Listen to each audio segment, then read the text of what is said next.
Nosotros somos el equipo de políticas culturales conformadas por Karen, Diana, Itzel, servidora Ámbar, y pues comenzamos con nuestra compañera. Bueno, nosotros escogimos este tema debido a las problemáticas que enfrentamos diariamente, ¿no? Como una retroalimentación de estas problemáticas. La cultura como una alternativa de desarrollo es lo que queremos ver. Tomar el arte como un medio de acción social, ser partícipes del cambio en el entorno social y no ser simplemente unos espectadores o no esperar a que estas políticas culturales nos beneficien, sino accionar en favor de. Además de tomar los valores y reivindicar los valores populares, como son las lenguas de origen materno, las tradiciones populares, etc. Y como alternativa para el desarrollo de las comunidades, ¿no? Porque el arte simplemente se queda en la expectación. Además de que el arte se ha convertido en una cultura basada en el poder adquisitivo, ¿no? Normalmente en Iztapalapa, y es en la relación que vamos a hacer, en Iztapalapa hay un gran rezago, ¿no? De cultura o cultural.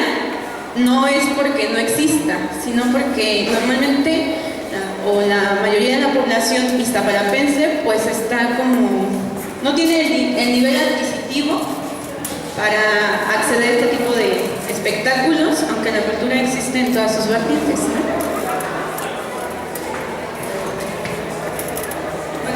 Podemos definir el término de política cultural como el conjunto de acciones y prácticas que no solamente son gubernamentales, sino que también interfieren en otros agentes sociales, así como los bienes materiales, tangibles e intangibles, como la lengua, las costumbres, el modo de vida, etcétera, de una sociedad.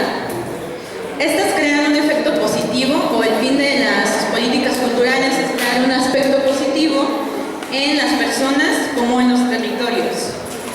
Estas surgen a partir de la necesidad de preservar el patrimonio colectivo, cultural, histórico y nacional.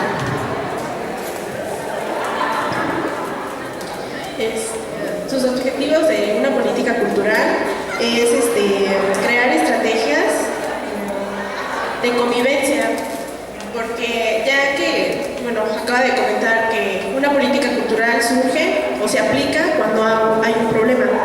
Entonces, los objetivos de una política cultural es crear estrategias de convivencia, abrir espacios culturales, también bibliotecas para que nosotros, los jóvenes o la comunidad, pueda ingresar a ellos.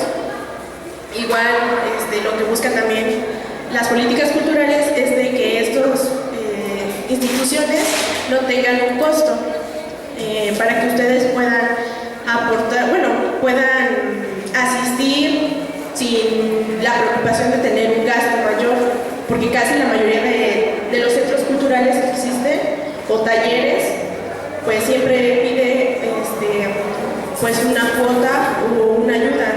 Entonces lo que hacen las políticas es crear instituciones donde no te pidan como un costo, un monto para que tú puedas asistir y puedas empezar a crear y a tener como otra mentalidad y poder crear un criterio también. Como acabo de decir, las políticas culturales surgen a través de problemáticas. Entonces, si hay un problema en alguna delegación o comunidad, ya sea por parte del gobierno o por parte de los ciudadanos, exigen o se crean programas e instituciones para que estas problemáticas disminuyan, como la pobreza, la delincuencia, drogadicción y otras tantas que se viven aquí en Iztapalapa.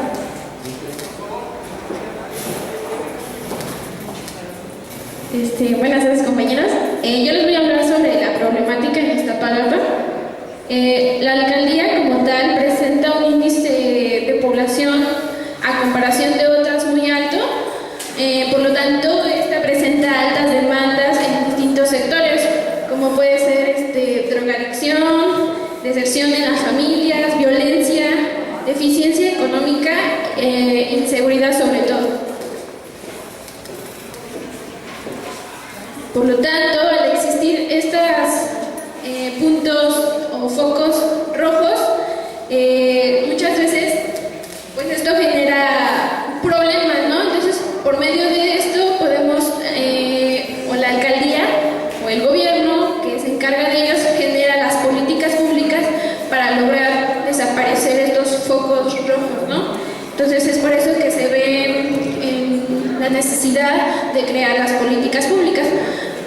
Para desventaja de la alcaldía de Iztapalapa, pues muchas de las políticas públicas no se llevan a cabo debido a que a veces hay desvíos de recursos o igual por la alta población, los espacios se ven reducidos, entonces no encuentran algún espacio en específico para poder crear infraestructuras o realizar a su vez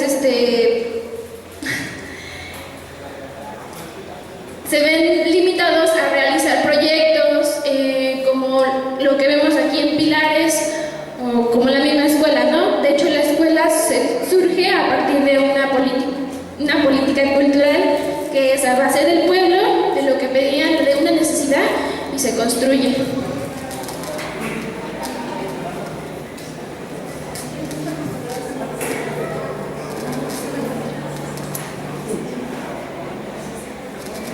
Hola, bueno, los alcances y beneficios del arte o de la cultura en general en la comunidad, pues son como inimaginables, ¿no? El arte no se puede como definir en palabras, pero lo que sí se puede es poder actuar de acuerdo a lo que te genera, ¿no? Lo que crea en ti.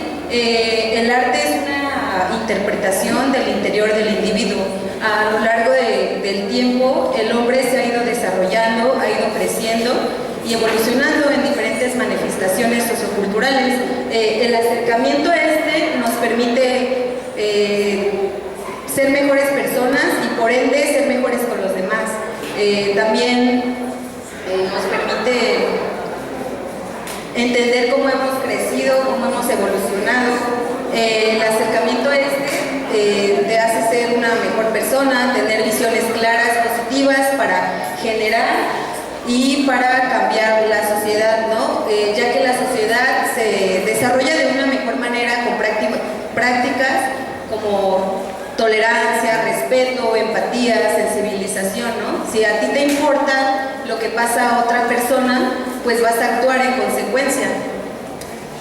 Es importante que el gobierno, ya sea que haga o promueva estas leyes. Un ejemplo de esto es la Ley de Fomento a la Cultura del Distrito Federal, que fue promulgada el 14 de octubre del 2003, en la cual hay 3 puntos importantes que destacar. El primero es que es el reconocimiento a la identidad cultural, así como su desarrollo y la conservación de las tradiciones. El segundo es el fomento a la cultura de una manera equitativa, plural, inclusiva y distributiva. Esto quiere decir que llegue a todos los sectores de la Ciudad de México, ¿no? Tanto también como la zona metropolitana. Y otro punto importante que promueve la Ley de Cultura es el abastecimiento en infraestructura, materiales, así como mobiliarios, instrumentos para que estos centros culturales, casas de cultura, bibliotecas y lugares donde uno pueda desarrollar la creatividad, pues sigan en función. Y bueno, pues estas leyes reconocen la cultura popular y nos hacen que haya una articulación, una comunicación entre comunidades indígenas, rurales, urbanas, y que todas estas comunidades pues puedan tener acceso a la cultura. Y pues la finalidad de todas las políticas públicas o en general políticas culturales consiste en mermar las conductas antisociales que son provocadas por la desigualdad, la injusticia, la pobreza, y pues regenerar el tejido social, ¿no? Ya que pues son de gran importancia, como les decía, para regenerar el tejido social, ya que en estos días pues vivimos olas de violencia, de muerte, de impunidad. Entonces, con las políticas culturales podemos cambiar desde otro aspecto, pues la sociedad en general. Y esto sería todo, y pues los invitamos a que se acerquen al arte, que hagan una disciplina, igual y pueden sacar lo que llevan dentro, lo mejor de ustedes. Gracias, compañeros.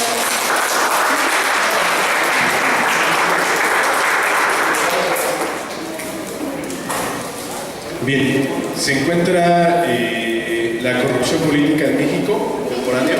Pase, chica, por favor. Y llegó reforma educativa de Enrique Peña Nieto. ¿Ya llegaron? Bien.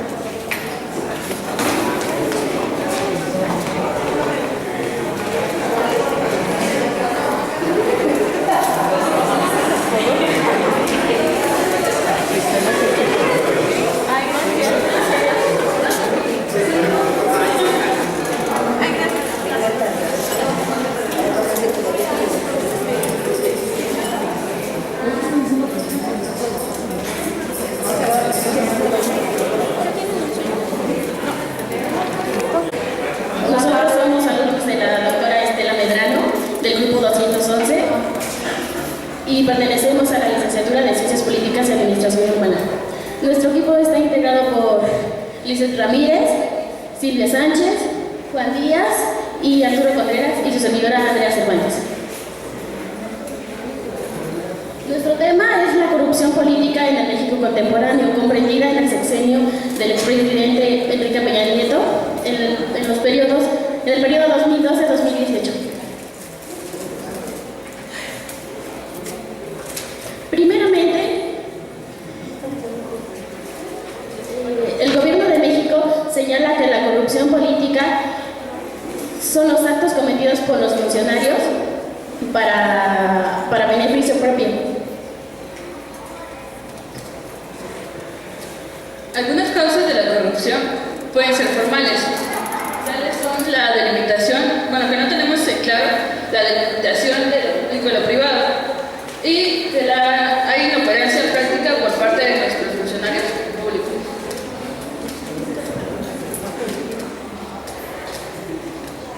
También otra de las causas son culturales. Una son la tolerancia social y el foro político. La tolerancia social nos ataca a nosotros como participantes, y el foro político imparte la justicia, que no hace nada por algunos actos de los políticos que causan daño a la corrupción.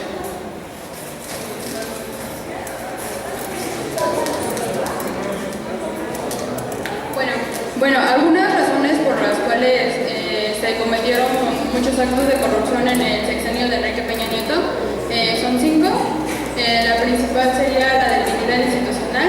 Esto quiere decir que no existen reglas favorables en el gobierno para que mantengan un orden específico de los recursos y las demás cuestiones de normalización. El otro es una normalización social. La normalización social es porque mucha gente actual, en sí la sociedad ya ve normal el cometer actos corruptos, como por ejemplo cuando damos la famosa mordida, cuando tenemos que llegar rápido a algún lugar y nos detienen una patrulla. La tercera es la falta de un contrapeso político. Esto quiere decir que no existen oposiciones para fomentar una mejor reglamentación sobre los actos corruptos. La cuarta es una ausencia de sistemas de rendición de cuentas.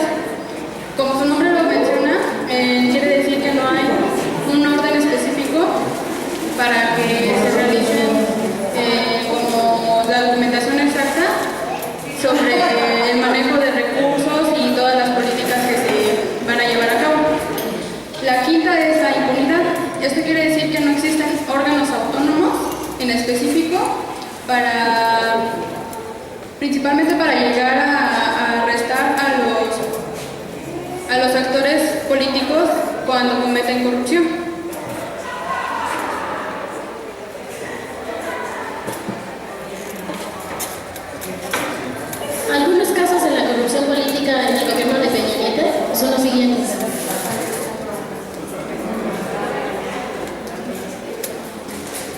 El tema de la Casa Blanca fue uno de los actos corruptos más escandalosos durante el sexenio de Peña Nieto, pues no se sabía de dónde sacaban los fondos para hacer la construcción de la Casa Blanca. Una investigación por Aristegui dio al resultado de que la casa tiene el valor de 7 millones. Y para tranquilizar el escándalo, lo que hizo esta Rivera fue un video que subió en YouTube que explicó que había pagado eso con el salario que le dio Televisa.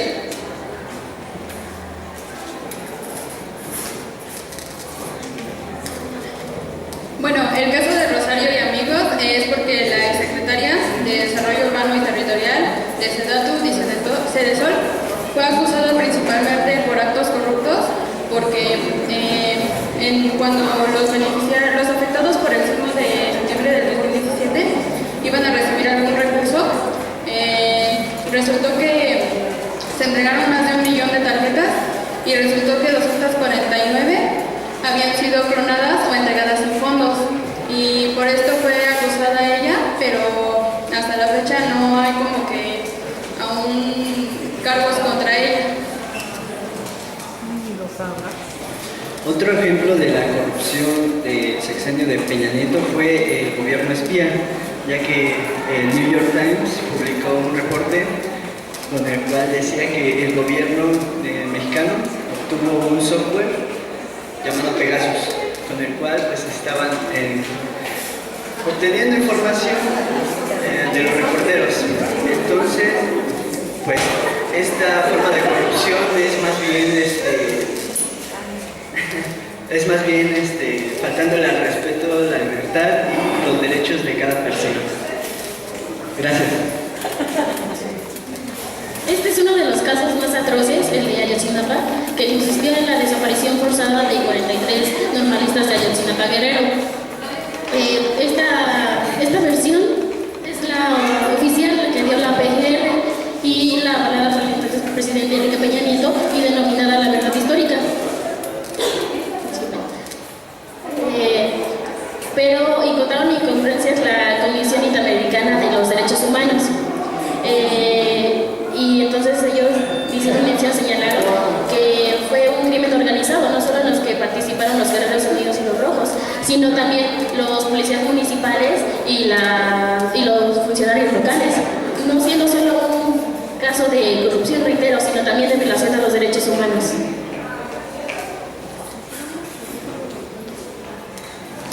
Buenas tardes a todos los presentes. Hoy les voy a hablar sobre un tema muy controversial aquí en México.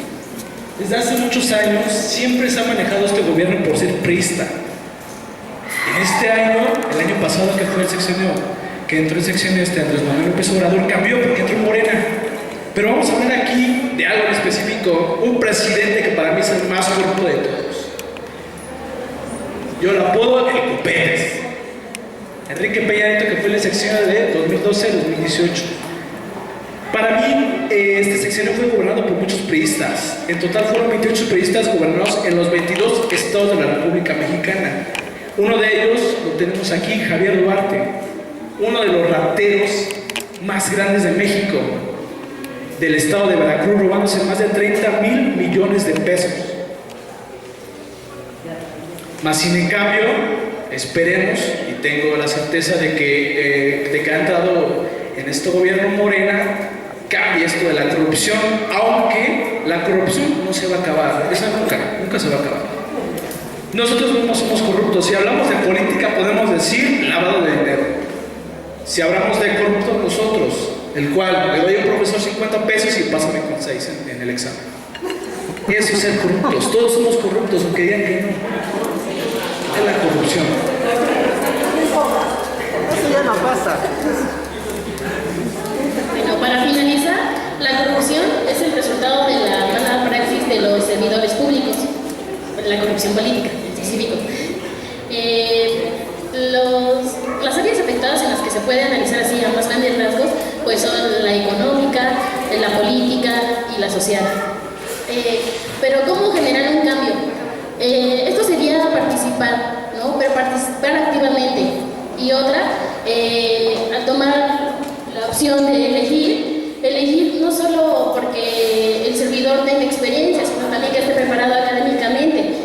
también éticamente y sobre todo humanísticamente. Y bueno, nuestro compañero lo acaba de decir. La corrupción parece ser que no va a terminar nunca, pero nuestro futuro depende de nosotros, así que nosotros somos el cambio. Muchas gracias.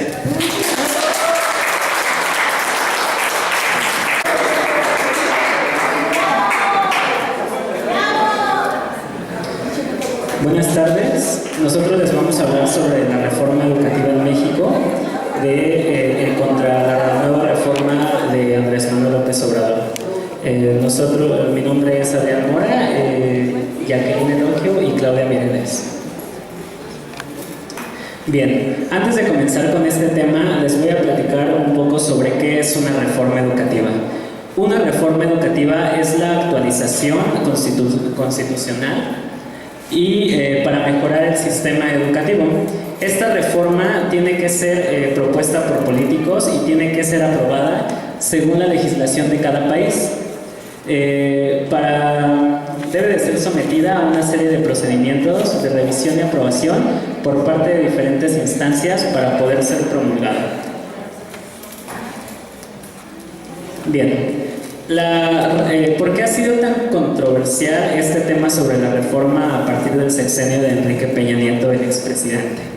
Bueno, esta reforma fue sugerida por el expresidente Enrique Peña Nieto el 1 de diciembre del 2012. El Senado de la República, tanto como la Cámara de Diputados, la aprobó el 21 de diciembre del mismo año y fue puesta en marcha a partir del 25 de febrero del 2013.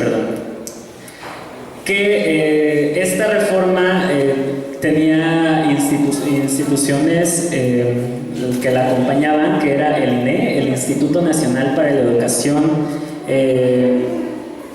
Instituto Nacional de la Evaluación Docente, la Coordinación Nacional del Servicio Profesional Docente y el FONE, Fondo de Aportaciones de la Nómina Educativa y el Gasto Operativo, la CENTE, que es Sindicato Nacional de Trabajadores de la Educación, y la otra CENTE, que es Coordinadora Nacional de Trabajadores en la Educación.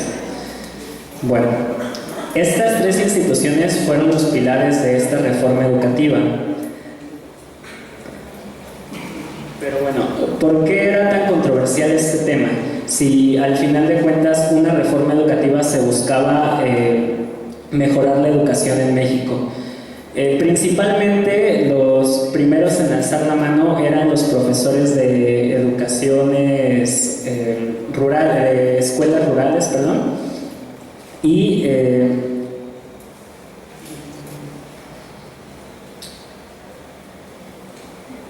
bueno, como les comento, fueron los primeros en alzar la mano, ya que la educación, la implementación era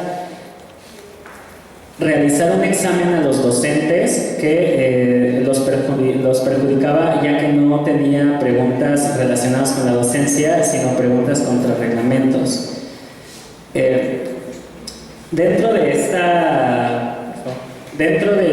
Voy a mencionar un hecho que fue muy sonado dentro de esta reforma, que fue en Nochtitlán, en Oaxaca, que hubo más de 11 muertos y más de 60 presos políticos y decenas de personas heridas. Estas personas se manifestaban, tanto profesores como padres de familia, en contra de esta reforma educativa.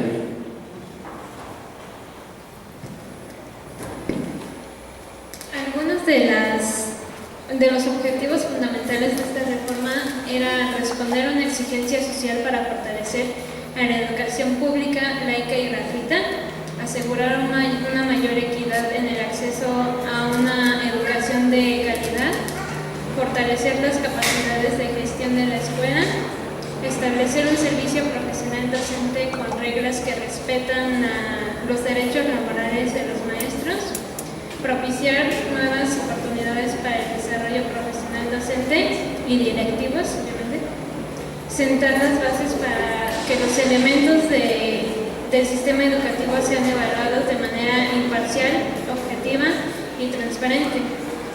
Algunos de los beneficios que según Peña Nieto nos ayudarían a tener una educación de calidad, gratuita, incluyente y al alcance de todos, son el fortalecimiento de la gratuidad de la educación pública, la escuela fortalecida y apoyada en el centro de las decisiones fundamentales, una evaluación que tiene como ejes el mérito y el reconocimiento de la vocación docente, una educación inclusiva que esté al alcance de todos y el buen uso de los recursos públicos. A pesar de estos beneficios, hubieron muchos que estuvieron en contra. Entre ellos se encuentra la CNT. En 1979, en Tuxtla Gutiérrez, Chiapas, nace la Coordinadora Nacional de los Trabajadores de la Educación para coordinar y dar rumbo a la vigorosa insurgencia magisterial, y siendo esta una contracorriente, propuso democratizar al Sindicato Nacional de los Trabajadores de la Educación y conseguir un incremento salarial del 30%. En la formación del CNTE influyeron movimientos de maestros como base, grupos de activistas regionales y corrientes políticos locales ligados a partidos políticos y a grupos de izquierda. Los profesores de varias entidades de la República jugaron un papel muy importante para el surgimiento y la conducción de esta coordinación. También asistían a cursos de verano de la Escuela Normal Superior de México y egresados normales rurales. Muchos de ellos tenían una formación política e ideológica marxista, siendo desde su origen un movimiento diverso y plural, y por tal motivo el CNTE protagonizó diversas marchas en contra de la reforma educativa y las malas decisiones de nuestros gobernantes. Se puede decir que la reforma educativa en parte fue hecha también para someter a esta parte de la sociedad, especialmente a los maestros rebeldes, como así los daban a conocer.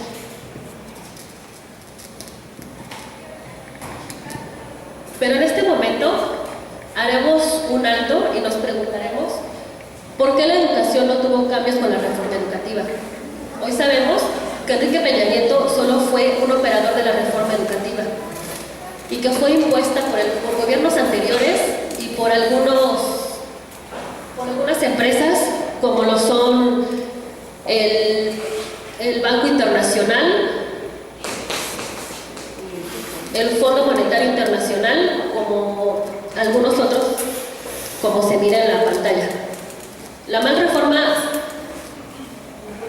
mal llamada reforma educativa no es más que una reforma laboral.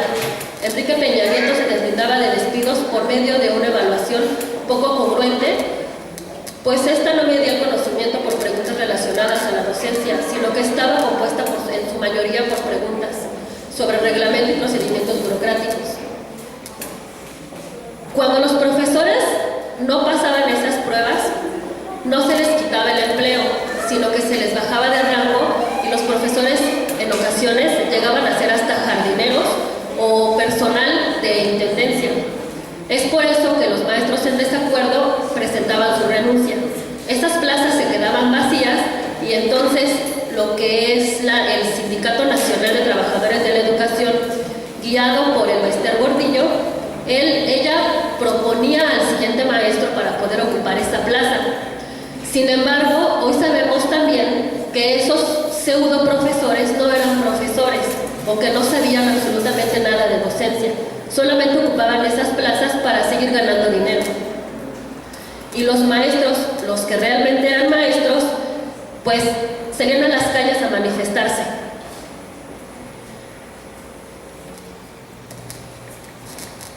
El Pacto por México y el gobierno federal empezaron a hacer campañas para así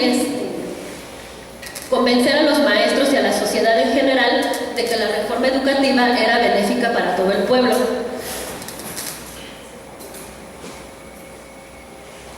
Sin embargo, se veía y se denotaba la desigualdad, porque absolutamente nadie explicaba en qué momento la reforma educativa iba a dejar atrás esa desigualdad que se veía tanto en la educación como en toda la sociedad en general.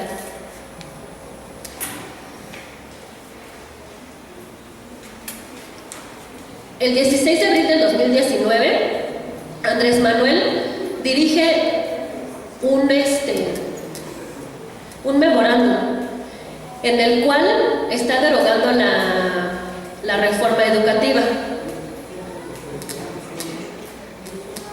Y en este establece que la SEP será la administradora de las plazas magisteriales, que Hacienda y Crédito Público será quien vaya a hacerse cargo de los pagos a los maestros. También decía en el memorándum que hay diligencias para poner en libertad de inmediato a los maestros luchadores sociales en contra de esta reforma educativa. Y también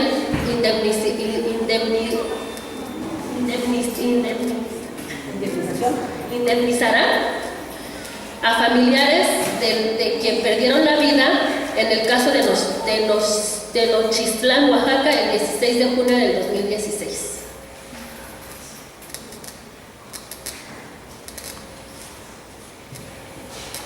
Bien. En conclusión a este tema que les acabamos de mencionar, en base a la nueva reforma educativa que ha propuesto Andrés Manuel López Obrador, voy a citar una frase que decía un filósofo, que es Enrique Dussel, que decía: es el mismo perro pero con distinto collar.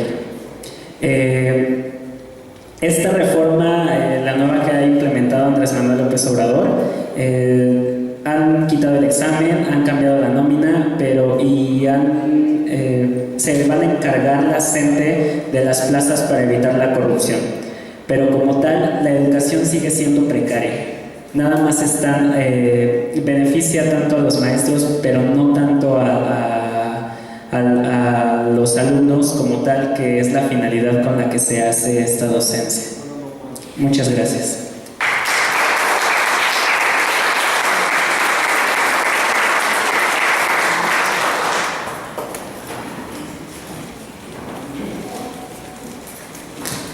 Muchísimas gracias. Continuamos con matrimonio igualitario. Adelante, por favor.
Buenas tardes, compañeros y maestros. Mi nombre es Natalie López y junto con mis compañeros Vivian Velasco, Luis Bello, Isabel Reséndiz, les vamos a presentar el tema de homofobia, un factor negativo para el desarrollo social. Tuvimos un cambio, pero no se registró y por eso nos presentaron como matrimonio igualitario. Vivimos en una sociedad catalogada como moderna. Por el contrario, el desarrollo social no ha sido significativo. Esto en consecuencia de la mente retrógrada de la sociedad, provocando así homofobia hacia la comunidad LGBTTIQA, que también se traduce en otras implicaciones importantes socioeconómicas y en otros aspectos para el bienestar, como el matrimonio, la salud y acceso a servicios de vivienda y préstamos por obligación. Sí, como dijo mi compañera Natalie, pues la comunidad LGBTI ha enfrentado varios problemas a lo largo de la historia, digamos de las últimas 2 décadas. El principal factor, digamos, de esta problemática ha sido la homofobia. La homofobia ha desencadenado lo que es la discriminación, la violencia, el desempleo y la desigualdad. Esto último pues se traduce en falta de oportunidades. Esto, bueno, se sustenta, digamos, con un estudio de la Comisión Nacional de los Derechos Humanos que se publicó en el 2010. Este estudio arroja que México pues es el segundo lugar por crímenes de homofobia en América Latina y solamente seguido después de Brasil. Se registraron lo que son aproximadamente 420 asesinatos durante 11 años. Esto quiere decir que comprende 2 sexenios, de 1995 a 2006. Pese a que, bueno, ha habido avances en el tema, pues la cifra de muertos por este tipo de crimen pues no ha disminuido, al contrario ha ido en aumento. En el sexenio de Enrique Peña Nieto se registraron al menos 473 crímenes y bueno, esto se le dictamina así porque los crímenes fueron relacionados a la orientación sexual o a la identidad de género, en este caso de las víctimas. Bueno, estos estudios nos indican, por un lado, que como ya hemos visto, pues no ha disminuido lo que sería, digamos, los crímenes, y por otro, pues que está siendo con el paso del tiempo, los crímenes están siendo más sádicos. Las víctimas presentan huellas de tortura, característico, digamos, de los homicidios de la comunidad LGBTI. Digamos que esto está sustentado con los estudios que ha hecho la CNDH y bueno, las víctimas presentan múltiples tipos de violencia a la que fueron sometidas antes de ser asesinadas o inclusive después de ya haber cometido el crimen. Al menos, digamos, 22 de estas víctimas del sexenio de Peña Nieto presentaban lo que había sido conocido como violencia sexual antes o después de haber sido asesinados, y los cuerpos, al menos 60 de estas personas presentaron lo que son signos de tortura. Por eso es el tema, digamos, un poco triste, ¿no? para la comunidad. En este caso, bueno, mi compañera Vivian les va a hablar más del tema. La violencia homofóbica en el ámbito escolar vulnera directamente el derecho a la educación de aquellos afectados y repercute significativamente en los procesos de enseñanza y aprendizaje. De igual manera, afecta a los docentes y a la comunidad educativa en general. Desde el 2011, la UNESCO y otras agencias del sistema de Naciones Unidas suman esfuerzos para visibilizar el problema y plantear estrategias de apoyo. Tras evidenciar de los casos del bullying homofóbico continúa en aumento en la región. Este tipo específico de violencia escolar viola el derecho a la educación y menoscaba los logros académicos de la persona afectada. Todos los y las estudiantes tienen el mismo derecho a una educación de calidad en un ambiente escolar seguro. Sin embargo, todos los días y en todo el mundo a los estudiantes se les niega el derecho fundamental a la educación debido al bullying homofóbico. El movimiento por la igualdad en Nuevo León acusó que la Secretaría de Educación Estatal realizó cambios en el proceso de preinscripción. Ya no era entregar los papeles, ahora era en internet. Cuando registraban el CUR, al ver que se ingresaban los nombres de 2 hombres o de 2 mujeres, la página marcaba como error e invalidaba el registro, negando así la educación a los niños. La familia se considera como la estructura social en la cual, aunque varíen sus aspectos, sus relaciones y su naturaleza, algunos de ellos, influye para un buen comportamiento o desequilibrio en la sociedad. Su función como institución familiar es transmitir a los integrantes valores y costumbres, así como su propia integración social e identidad. En ciertas familias se crían a los niños con ideas machistas o religiosas. Las ideas machistas inculcan una serie de valores e ideas impuestas desde la visión masculina de la realidad, que son tomadas como referencia común y universal en cada contexto social. En lugares como Jalisco y Guadalajara son más conservadores y son como que más religiosos. Incluso hay campañas donde mandan a los homosexuales a talleres para curarse.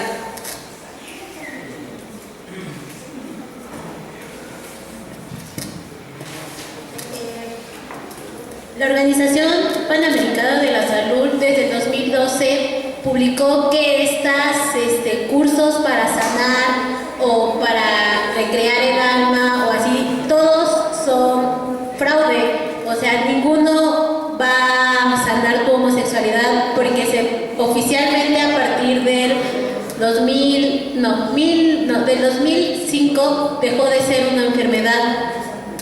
Entonces no hay nada que sanar. En México, al igual que en otros países de América Latina, la relación entre la religión, la sexualidad y la democracia ha estado marcada por la disputa de los derechos sexuales y la igualdad de libertades y derechos para las personas LGBT. En estas disputas, la Iglesia Católica, como iglesia hegemónica, ha jugado un papel fundamental.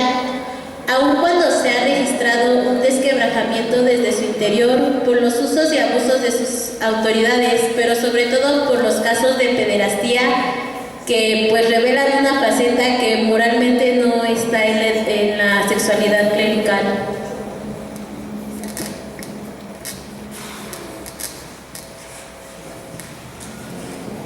Bueno, y aparte, según en el artículo del Banco Mundial, las personas de la comunidad LGBTTI tienen más probabilidad de tener como esa restricción.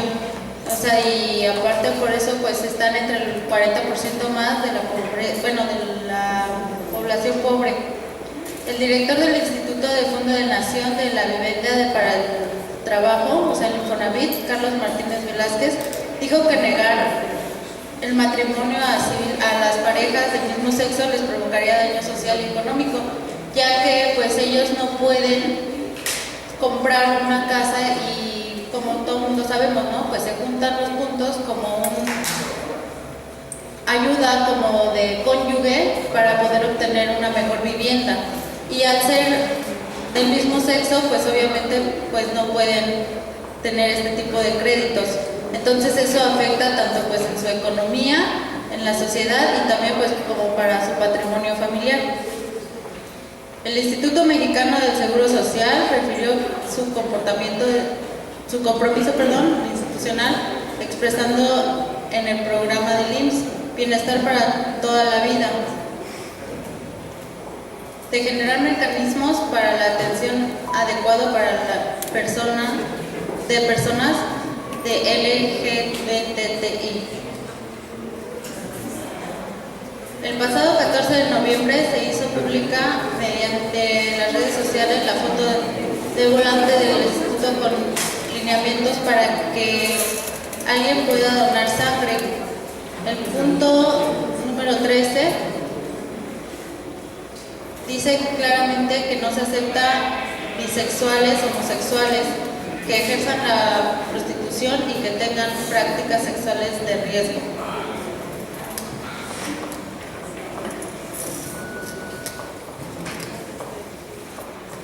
Por todo lo anterior, claramente nos damos cuenta que incluir a las personas LGBTQIA no está en los planes de la comunidad.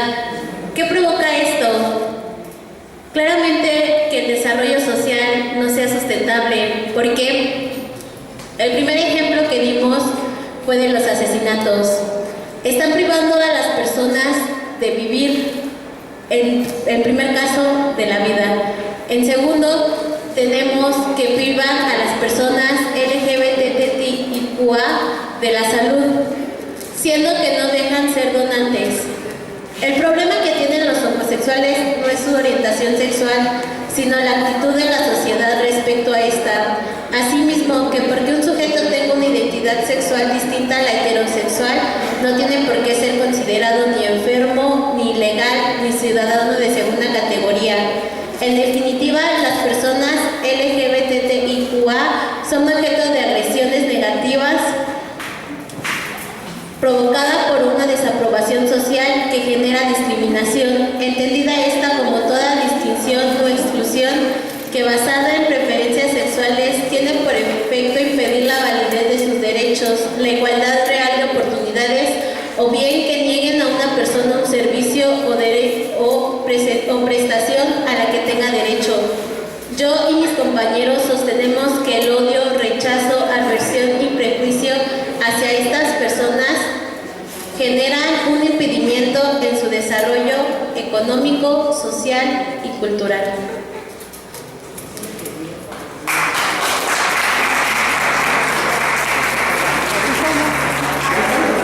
Adelante.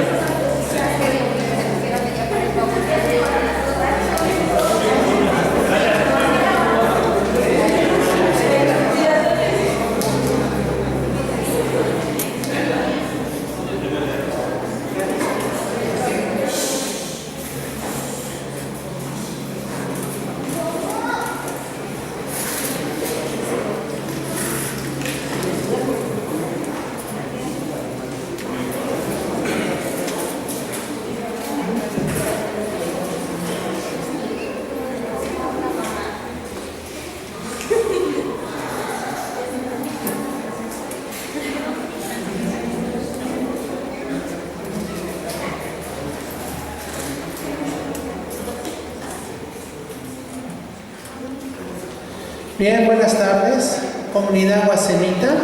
Nosotros como equipo vamos a exponer lo que es el tema de la legalización de la marihuana. Damos inicio, ¿qué es lo que se está viendo en estos últimos tiempos?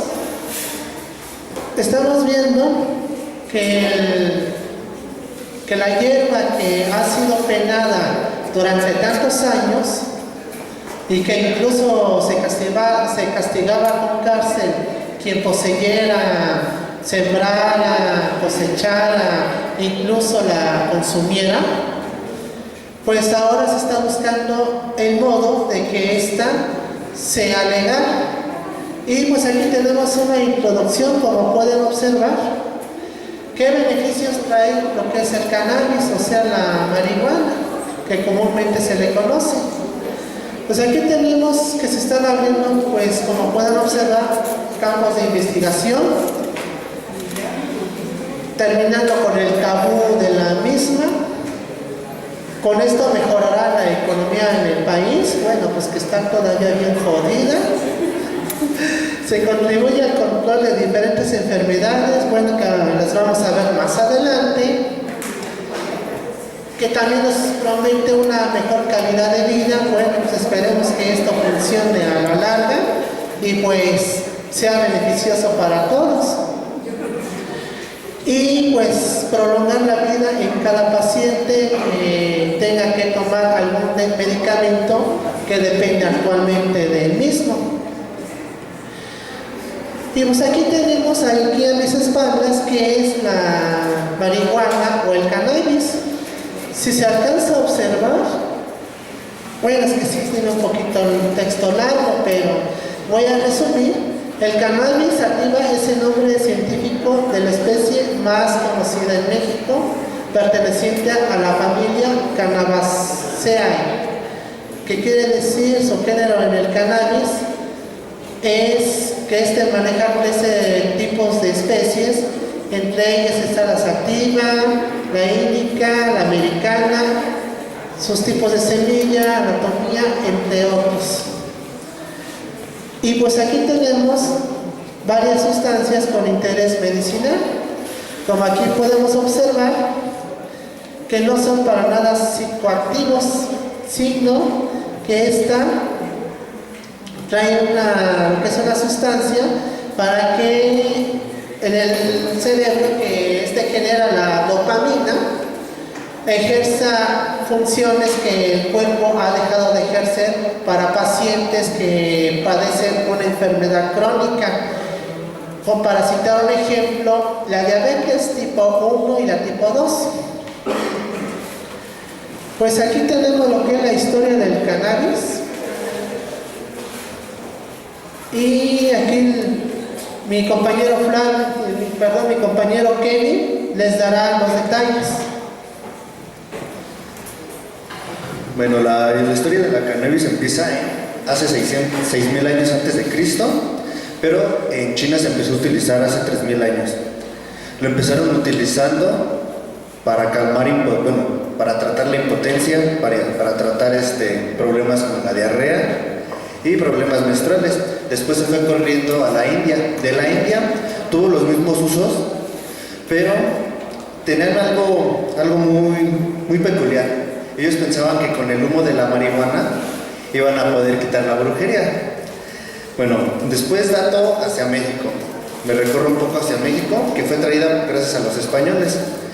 Gracias a Hernán Cortés, que pensaba que, la trajo porque la usó como moneda de cambio. Pensó que iba a ayudar a la economía de España.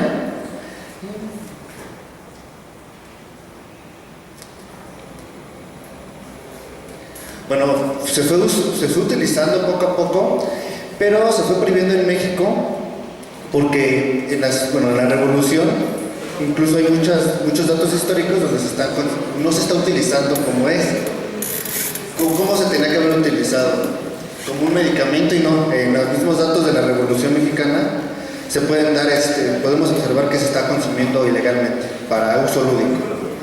Pero hubo un momento que los médicos descubrieron que se podía utilizar por las mismas razones, también para tratar diferentes enfermedades o padecimientos como las riumas.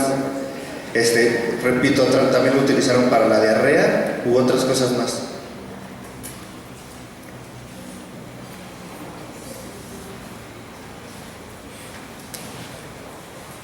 Bien, vamos a hablar lo que es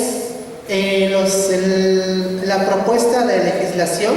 Como había mencionado anteriormente, pues es una hierba que todavía está penalizada en algunos estados de la República. La historia que les comentó mi compañero Kevin,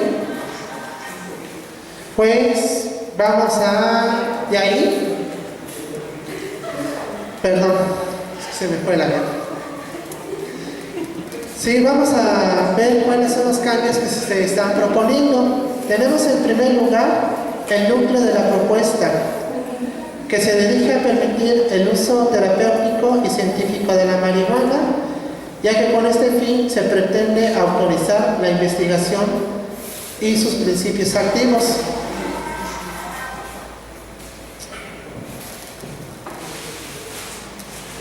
Y luego de aquí tenemos el segundo punto a destacar, es la autorización de uso de los medicamentos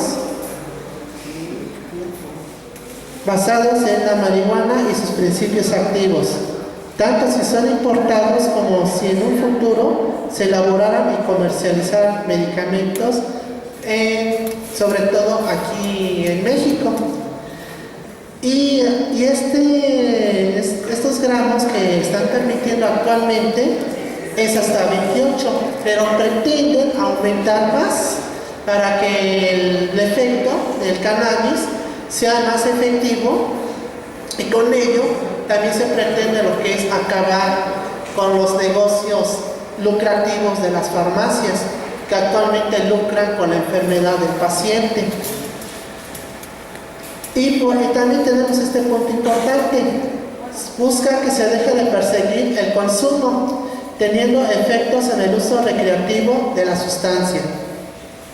O sea que estamos dando a entender, pues, que ahora cualquiera se va a echar su mota sin que nadie le diga nada. Pero bueno, ese no es el objetivo principal, sino de que el paciente se vea beneficiado con este nuevo medicamento. Aquí en la siguiente diapositiva tenemos la lámina. Lo saqué de la página político.mx. Cómo es que desde el 2016 algunos políticos la aprueban, desaprueban, y uno muy conocido en especial, el senador Mario Delgado, quien pretende fundar una empresa de la producción del cannabis procesado. Como aquí podemos ver, tenemos aquí Mario Delgado, pues ahí tienen, propone un mercado regulado. Ustedes saben que todo lo que regula el gobierno despierta más corrupción. Y el negocio, ¿para quién va? Quienes están proponiendo, ¿verdad? Pues aquí tenemos a Osorio Chong, que plantea que la reforma excluye el comercio, venta y distribución, o sea, uno en contra. Pues también tiene que ser del PRI. Sánchez Cordero, actual secretaria de Gobernación, ella también busca regular la distribución del cannabis. Tenemos a Cora Pinedo, del Partido del Trabajo, que su uso sea médico, científico, terapéutico, y para las damas, la cosmetología, que se vean bien bonitas. Y pues aquí tenemos al panista Raúl Paz Alonso, que él pretende comercializar, pero con las regulaciones sanitarias, o sea, que él también propone un límite. Aquí nuestro amigo queridísimo Mancera, quien nos atormentó con su triple no circula, aquí incluye la participación industrial, o sea que él también todavía quiere más de que, bueno, pues que es dueño actualmente de los verificentros de aquí del Distrito Federal, y que a los que tenían les quitó la concesión, o sea, mañoso, ahora también quiere entrar al negocio de la marihuana, y no conforme con sus bisquetes Obregón. Pues aquí tenemos a Delgado. ¿Qué es lo que propone? Pues tenemos que su empresa se llamará CanSalud. O sea, ya no vamos a arreglar diciendo salud, sino ahora diremos CanSalud. Pues aquí tenemos la supervisión y control de su actividad. Realizar consultas y estadísticas en la materia.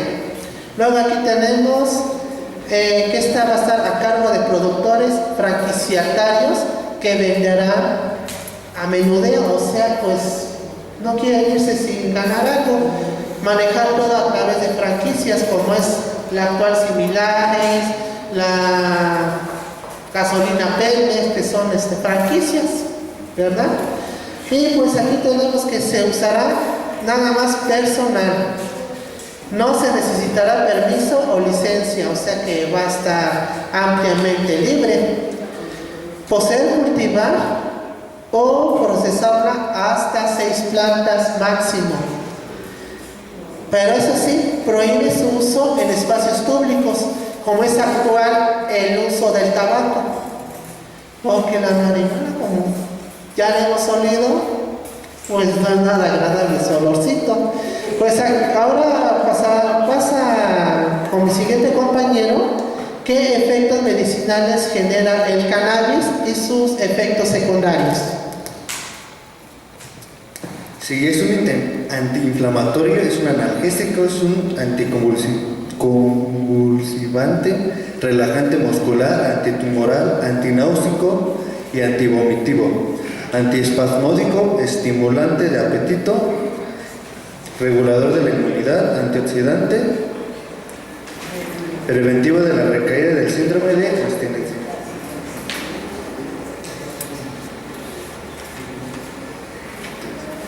Enfermedades que pueden mejorar con el uso del cannabis.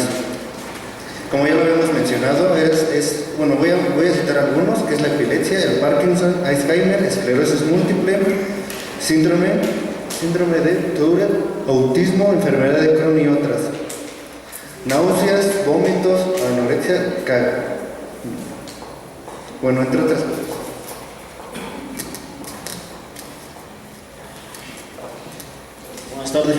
Buenas tardes compañeros. Yo les voy a hablar respecto a la peligrosidad de la marihuana en relaciones hacia otras drogas. La muerte anual relacionada con alcohol a nivel mundial son de 3 millones de personas al año muertas. Respecto hacia el tabaco, son 8.000 millones de personas muertas al año. Y respecto al consumo de cannabis, es 0 muerte al año. Se puede decir que es más sano que el alcohol y algunas otras sustancias. También lo que la cannabis ha demostrado que es útil para tratar los siguientes padecimientos, que es ansiedad, falta de apetito, náuseas, asma y etcétera.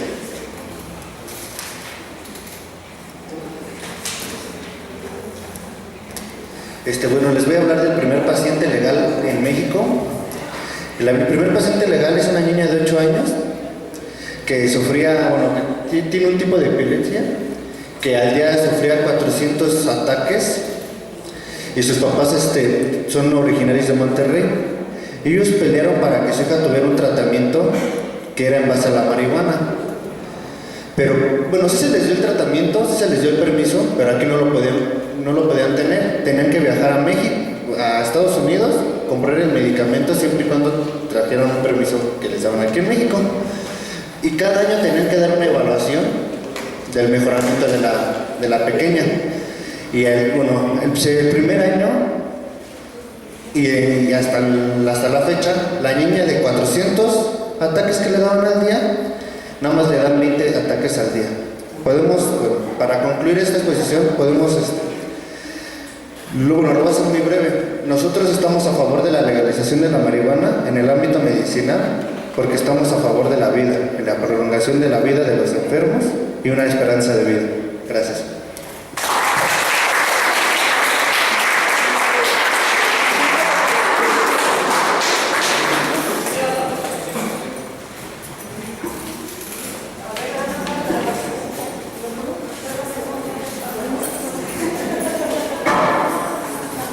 Les agradezco que sean muy respetuosos de los tiempos. Vamos hasta ahora muy bien. Y seguimos con trata de personas.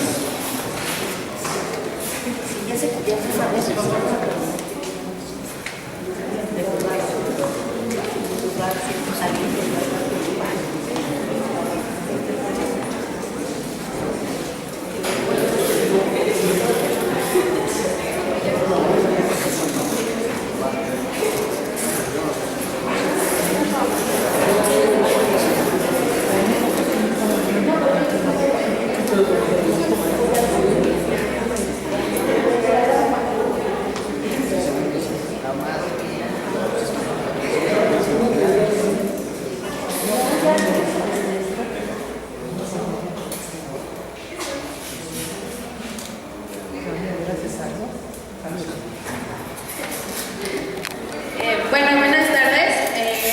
Nosotros vamos a hablar sobre el tema de la trata de personas.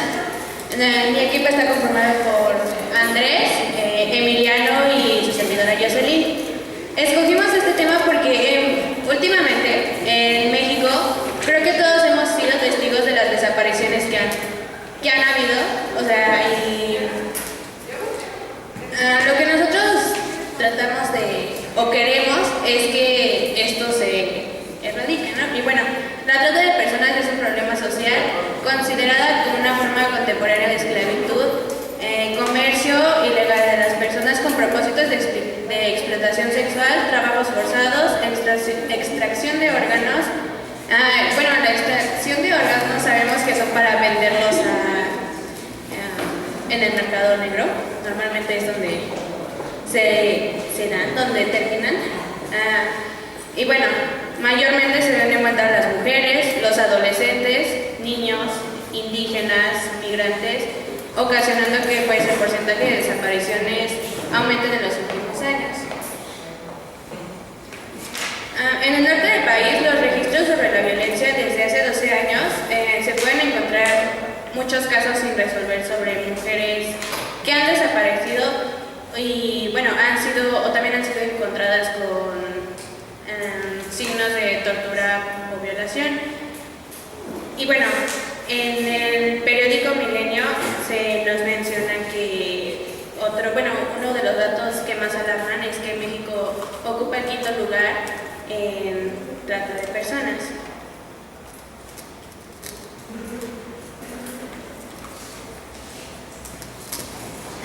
De acuerdo con la información recopilada por la Comisión Nacional de Derechos Humanos, han mencionado que la trata de personas se manifiesta cuando se ofrece, facilita, consigue, entrega o recibe, entre otros factores, para uno mismo o para un tercero.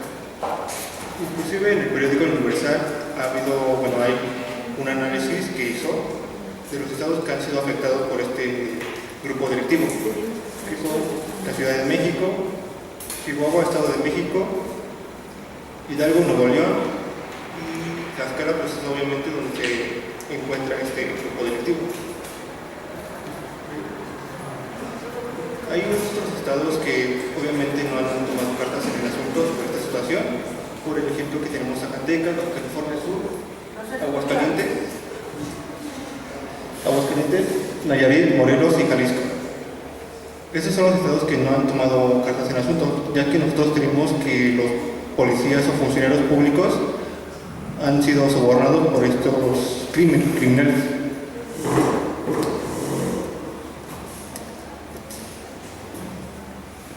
Buenas tardes, compañeros. Según la información de la Comisión Nacional de los Derechos Humanos, es importante estar alerta ante los métodos usados por los delincuentes, entre los que destacan las siguientes estrategias.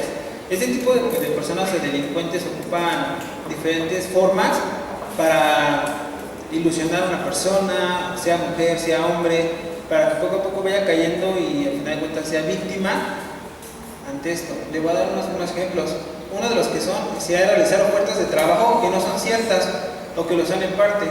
Sabemos que cuando hay personas que quieren buscar trabajo se meten en distintos lugares como redes sociales, correos, en páginas de internet, donde quieren buscar un trabajo y si los encuentran, puede ser que inclusive los encuentren tan bien que les ofrezcan un buen empleo, pocas horas, inclusive trabajos desde su casa y simplemente un día les digan vayan a una junta X a tal lugar y es ahí donde puede ser que sean víctimas de este tipo de personas. También está decir que les van a hacer realidad los sueños a las víctimas, como convertirlas en modelo o actrices. En esto se da mucho en las redes sociales, se meten a ver a las mujeres que son físicamente atractivas y les pueden mandar inclusive hasta un mensaje diciéndoles, ¿sabes qué? Soy de tal empresa de modelaje, me gustó tu foto, me gustaría tomarte fotos, inclusive hasta les pueden empezar a dar dinero o inclusive mandar fotos y cuando sea la hora de a lo mejor verse en cierto lugar para tomarle fotos más directas es ahí donde también le pueden caer. Pues hay que estar muy alerta ante este tipo de personas o situaciones, no es muy bueno pues mandarle fotos a cualquiera, ¿no? Otra opción sería hacer que a las víctimas que les vayan a ayudar a cruzar la frontera de algún país. Eso se da más que nada en el norte, en la frontera, a personas que les quieren cruzar a Estados Unidos para poder tener un mayor dinero. Entonces, ¿qué hacen? Pues igual les dan información de que nosotros te cruzamos, nos vamos en tal camión y si se dan cuenta pues ya fueron víctimas. Entonces sí hay que tener mucho cuidado. También, una típica, ¿no? Enamorar o proponer a la víctima matrimonio. Pues a lo mejor les puede dar risa, ¿no? Los típicos sugar daddy, ¿no? Pero sí hay que tener mucho cuidado con este tipo de personas, ¿no? También de una manera más directamente se cuestiona a la persona. Pueden inclusive, sin que se den cuenta, cuando vayan caminando a sus casas, que alguien los está siguiendo, ustedes no se den cuenta. Un día se paran en la esquina con un carro, la secuestran. Se dio mucho saliendo de los metros, acciones que se acercaban a las mujeres y le decían, no digas nada, fíjate que somos novios o que tenemos una pelea. Y si que se den cuenta, una mujer quiere gritar y el otro decía, es una pelea, todo va a estar bien, lo arreglamos en casa. Y la subían al carro. Entonces sí hay que tener mucho cuidado. Comparar a la víctima con alguna persona, incluso con algún miembro de la familia. Estamos hablando ya del aspecto de dinero, comprar directamente a la persona. En la antigüedad pues hacía, ¿no? Entonces pues sí tengan mucho cuidado. Estamos hablando del tipo de privación a los derechos que venden falsas ideas, sueños y que convierten a las personas en mercancías, por lo que es necesario identificar las causas tanto económicas, sociales y también culturales que dan origen al delito, paralelamente las acciones de prevención y sanción a esta conducta. Creo que nosotros no somos un signo de pesos ante nadie, creo que somos libres de decidir qué queremos hacer con nuestro cuerpo, con nuestra vida, entonces sí, por favor, hay que tener mucho cuidado. Se han dado tipos de prevención. En materia de prevención se aplicaron campañas de prevención en los estados. Se capacitarán a los servidores públicos a fin de brindar conocimientos especializados en la detención, prevención, atención y protección de las víctimas de este delito y se reforzará las mercancías de coordinación entre las entidades y la sociedad civil. La material de atención a los afectados es indispensable homologar criterios que garanticen derechos a las víctimas de trata de personas a través de instrumentos para la atención íntegra, protección, reintegración social y reparación de los afectados. Y bueno, otro ejemplo también sería que normalmente nosotras, las familias de las víctimas han pedido apoyo a las autoridades y estas a veces no se lo dan, ni siquiera es como procede, como dice la denuncia. Y esto se dice que es porque incluso las autoridades están involucradas en las desapariciones, que tienen sus negocios y bueno, obviamente a ellos no les conviene proceder una demanda. Y igual, ¿no? Hay que, pues en este caso sí nosotros no podemos hacer mucho, porque se supone que son las autoridades las que nos deben de cuidar y sin embargo a veces no lo hacen, son cómplices de ellos. Es por eso que,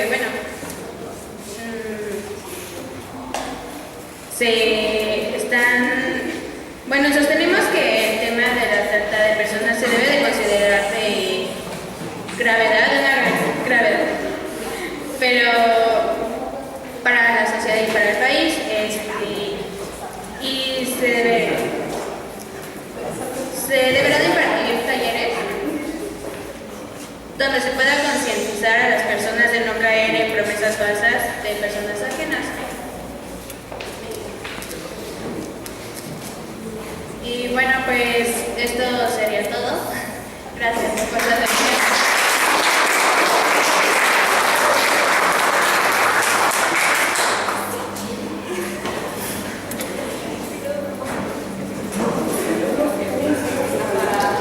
Para continuar, tenemos políticas de seguridad pública en Nezahualcóyotl durante el gobierno de Juan Hugo de la Rosa.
desarrollarse finalmente dentro de la realidad social. Es importante aclarar que Juan Hugo de la Rosa lleva 2 periodos como presidente municipal para fines pues poder sostener los argumentos dentro de nuestra presentación. Hemos tomado datos del primer periodo, que fue 2015 a 2018. En el mes de diciembre de 2018, Juan Hugo de la Rosa brinda su tercer informe de gobierno del primer periodo y toma cargo o protesta del segundo periodo. Una vez aclarado esto, mi compañero Rodolfo Luna les va a hablar del primer subtema. Ok, buenas tardes, compañeros. Yo les voy a hablar de las principales de la promesa de Juan Hugo de la Rosa, una de las principales promesas. Prácticamente fue el reforzamiento de lo que es del modelo de seguridad. Esa fue una propuesta que fuerte se puede decir en su campaña, que varios habitantes de Nezahualcóyotl votaron por ello y finalmente sí la está reforzando. Se refuerza con 4 rectores, se puede decir. El primer rector es seguridad humana, el segundo es nuevas atribuciones de seguridad ciudadana, el tercero es coordinación interinstitucional y infraestructura y herramientas tecnológicas. Prácticamente el primer rector es de seguridad humana, ha tenido un gran impacto a la sociedad de Nezahualcóyotl, ya que han encontrado a personas de la tercera edad, de igual manera menores de edad, y bueno, es un punto a favor de Juan Hugo. También ha auxiliado a víctimas de delito y bueno, personas atendidas por algún delito de la autoridad. Nuevas atribuciones de la seguridad ciudadana, ese es el segundo. Prácticamente se trabaja lo que es seguridad, se trabaja lo que es sociedad y se trabaja lo que son policías. Esos se llaman vecinos vigilantes que tienen una coordinación con los policías, con el cuerpo policíaco, y algunas veces los examinan o muchas veces los califican. El tercer rector es coordinación interinstitucional. Prácticamente se basa en trabajar con Policía Federal, coordinación intermunicipal, también con la Ciudad de México, obviamente estas 4 policías para reducir el índice de inseguridad de Nezahualcóyotl. Y el último es infraestructura y herramientas.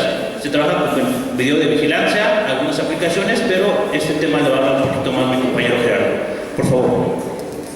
Hola, buenas tardes, compañeros. Yo les voy a explicar un poco de las tecnologías que ha adoptado este municipio. Primeramente vamos a hablar de lo que es la aplicación Nesa Segura.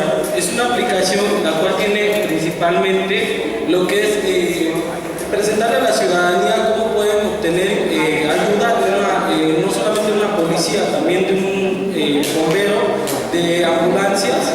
Bien, esta aplicación principalmente se recomienda que la utilicen los habitantes, la puede descargar cualquier persona, pero primordialmente pues son los habitantes de este municipio. También este municipio ha adoptado lo que son los botones de pánico.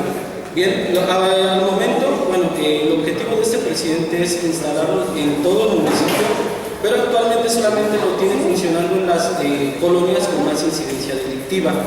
Muy bien. También estos botones de pánico los tienen instalados en casas habitación, en comercios y también las cámaras. Las cámaras de vigilancia que están monitoreando los 365 días del año a los ciudadanos de este municipio. Bien, ¿qué sucede cuando alguna persona llegan a cometer algún delito? Mi compañero a continuación les va a indicar qué sucede en caso de que una persona sea vulnerable a algún delito. Muy buenas tardes. Bueno, primero que nada mi tema va a ser sobre los centros de atención a víctimas de delito. En general en México, el que se centra en general en todos los estados es el CEA, que es la abreviatura de Centros de Víctimas del Delito. Y pues en Nezahualcóyotl se encuentra solo un centro, que sería el Centro de Justicia Federativa, localizado en La Perla, esquina Poniente 28. Y pues más que nada se encuentra en los horarios de 8 de la mañana a las 9 de la noche. Y pues solo se centra en 3 tipos de delitos. Sería robo a casa o negocio, la violación y la violencia familiar.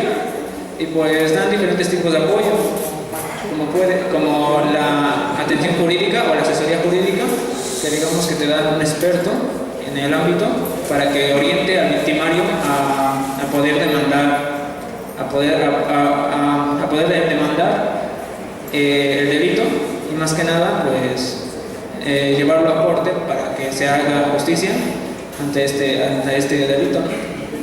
Y pues también se les da asesoría social, que más que nada está orientada puede ser en el ámbito del trabajo o en el ámbito familiar, más que nada para ver si hay algún tipo de delito, algún tipo de acoso. Y también se le da asesoría médica, que más que nada se les da una economía, por ejemplo, un préstamo muy pequeño, pero es un apoyo es un apoyo, ¿no? Y bueno, también se les da un tipo de asesoría psicosocial, que son pláticas, asesorías psicosociales, que son pláticas, puede ser grupales o individuales, más que nada pues orientadas a las personas que tuvieron un impacto mental al momento del delito, como puede ser, por ejemplo, una violación. Al momento de una violación, pues la persona la joven puede sufrir un trauma por la agresión que tuvo en el momento. Y también se les aporta un apoyo de trámite de protección civil, que sería, solo va orientado a los menores de edad, ya que digamos un ejemplo sería el de violencia familiar, cuando un papá hace maltrato a sus hijos, y pues más que nada lo que hace este apoyo es mandarlo con alguien de confianza y al papá pues resguardarlo lejos del joven o del niño. Y pues más que nada decir que todos estos servicios son gratis, son gratuitos, con solo ir y levantar y si se puede testigos sería lo mejor, sería muy mejor para que se fuera más rápido esta tramitación. Y pues eso es todo de mi parte, mi compañera. Buenas tardes. Otra promesa que hizo también fue para las personas que son víctimas de trata de personas. Primeramente, la trata de personas es un delito que anula o quita los derechos de las personas tratándolas como objetos que pueden ser comercializados. Esta es una actividad ilícita, la cual, hay varios tipos de explotación. Mayormente se ocupa para la explotación laboral o sexualmente. También está el matrimonio forzoso o la esclavitud. Juan Hugo de la Rosa, que es el presidente municipal de Nezahualcóyotl, propuso primero una campaña en junio del 2017, la cual se llama Aquí estamos contra la trata de personas, la cual tenía como propósito dar a conocer a las personas que sufrían algún tipo de ilícito, se diera a conocer y lo fuera a denunciar. Esto solo duró unos meses, ya que durante todo el año de su gobierno, de su mandato, no hubo ningún cambio con respecto a este ilícito. Fue hasta su segunda gobernatura en mayo del presente año, cuando ya se dio a conocer otro tipo de campaña, que junto con la campaña anterior se unió con la Comisión Unidos contra Trata, la cual crearon capacitaciones y números telefónicos para que de esta forma la gente pudiera denunciar de mejor manera si sufría algún tipo de este tipo de daño. De igual forma crearon una página web, pero actualmente no sirve, así que la única que ha rendido frutos ante esto ha sido la comisión, ya que esta está ubicada en Ciudad de México, Liga Periférico con Insurgentes. Igual cuenta con un número telefónico que está a las 24 horas y puedes acudir si quieres denunciar de forma anónima. Y de igual forma este tipo ha traído como resultados que han cerrado 60 lugares que están catalogados como giros negros. Ese ha sido el único mecanismo que ha funcionado, porque la página web no ha servido desde que se implementó, no ha servido hasta hoy en día. A continuación nos dejo con mi compañero que va a hablar de otra propuesta. Bien, yo les voy a hablar de la policía facultativa. La policía facultativa es una propuesta igual del presidente municipal, la cual todavía no tiene fecha de llegada, pero la van a poner. ¿Qué es un policía facultativo? Bien, tiene las facultades de brindar primeros auxilios, ayuda contra incendios y apoyo igual vial. Y esta es una policía intramura, o sea que solamente puede darle servicio a empresas, empresarios, lo cual no le sirve a la población, ya que es lo que necesita la población, pues más policía de proximidad, porque pues es la que se dedica a atender emergencias. Y pues esta propuesta pues no la vemos como muy buena, que digamos, ya que también tenemos que la Nepantla en 2010 la pusieron en marcha, invirtieron 44 millones de pesos y para el 2014 solo recaudaron 37 millones de pesos. Entonces el secretario general del PRD, Raciel Pérez Cruz, dijo que pues no era un buen negocio, ¿no? O sea, que no sirvió esta policía. Entonces pues no le vemos chiste a eso.